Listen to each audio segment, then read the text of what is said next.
We are back at Infinite Archive to check out Filer Ool's Tuesday offerings. Every Tuesday we change inventory. We're starting off with East March treasure maps. I'm not super excited about these. You can get Ancestral Nord leads out of the East March treasure maps, but they only run a few thousand gold, if that, on traders on PCNA, so we're going to skip that this week.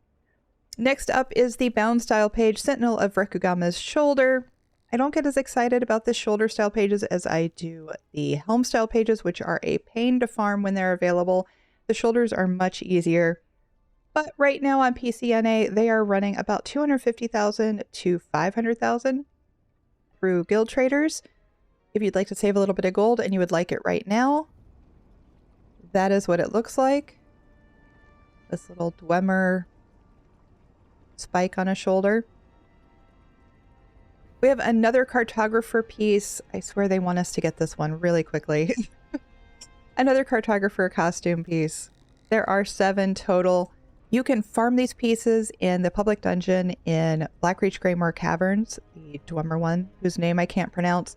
So it's pretty easy to get. If this is the last one you're missing, go for it.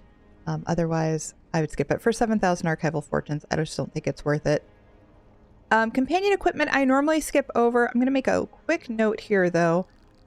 The purple jewelry sells for a decent amount depending on the trait. Now, unlike your light, medium, and heavy armor or your various weapons, the chances of getting jewelry that you can actually use are improved in this case because jewelry doesn't have weight. So if you get a soothing, a vigorous, a quickened, a bolstered, an aggressive, there's a lot of options that would all work. And just to give you an example, the soothing trait on purple jewelry, like a purple ring, starts off on PCNA at about 500,000 gold through guild traders. So this one might actually be a decent gamble for you. Jewelry is fairly plentiful in game, but the purple jewelry does sell for quite a bit. Obviously these are bound, so you can't sell them, but you could save yourself that money by not having to buy them. You have a decent chance of getting a trait that's usable. Disgusting spoils. You need 25 of these to make the Malographic Skeever pet. Again, if you're in here enough to get the archival fortunes, you'll probably be in here enough to eventually get them all. I'm not too terribly worried about it, especially for 7,000 archival fortunes. It gets really expensive if you try to buy all 25. Of course, what we've all been waiting for, the 2 leads this week. Charm of the Shapeless is for the Ring of the Wild Hunt. Increase your movement speed by 15% while in combat.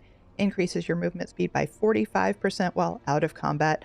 Also, I want to note, you swim faster when you wear the Ring of the Wild Hunt.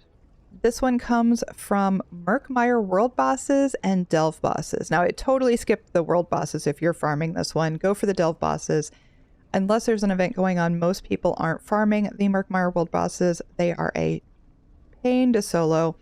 So I would go after the Delve Bosses. Ring of the Wild Hunt is a fantastic one to have. You should absolutely get it. But I do think this one's fairly easy to farm because you can just park yourself at a Delve boss. It'll respawn about every 5 minutes and you just kill them until you get it.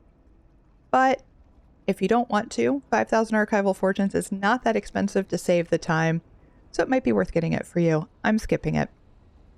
Mostly because I already have the Ring of the Wild Hunt. But if you don't and you want it, it's not a bad option. The second lead we have this week is the Fire Scourge Band lead. This one is for the Marken Ring of Majesty. Gain 100 weapon and spell damage and 1157 armor for every set you are wearing 3 or more pieces of. This comes from Deadlands Dailies. Again, not many people are farming the world bosses there, so it might be a little difficult to do those dailies by yourself. You could do the Delve dailies by yourself. But since you can't just park at a boss and farm it, you have to go get the daily, complete the daily, turn it in, either get shares from your friends or wait till the next day. This one's going to be a little bit more difficult to farm just because of the time expenditure and not being able to do it all in one go. So if you want the Marken Ring of Majesty, I know some people use that one in PvP. This one might not be a bad one to buy either. Then we have our Tales of Tribute lead every week. I'm probably going to tell you not to bother with these. If you're playing Tales of Tribute, if you play it enough to want the clues, to get the upgrades, you're probably going to get them just naturally through your Tales of Tribute boxes. And then we also have 2 of the book furnishings. The first one is Mouth Vabdru's Journal. This one you find in Infinite Archive. Just a simple old looking book. And then the one I'm really excited about is the Journal of Emperor Leovic, which comes out of Scrivener's Hall. The drop rate for getting the book furnishings out of the chest in Scrivener's Hall is pretty abysmal. And this is a really nice, open, thick book. I kind of like it. Down below, there's a link on how these work. You do not get the furnishing unless you already know the eidetic memory on that character when you open the chest in Scrivener's Hall. And same thing here, you're not going to get the book out of Infinite Archive unless you already know the eidetic memory. So I have a link down below with how that works, and also a spreadsheet that shows where to get the eidetic memory in order to be able to find this book. All right, so that's it. I do think the leads are pretty good this week. This one's a little bit easier to farm than that one, but this Mythic's a little bit better than that one. I say that as a PvEer. So, and yeah, the companion jewelry might also be worth it. So get in there, do your IA dailies. You'll get, I think, a little bit shy of 3,000 archival fortunes a day just by doing one arc, and then you can afford these things. All right, we will see you next Tuesday for next week's offerings.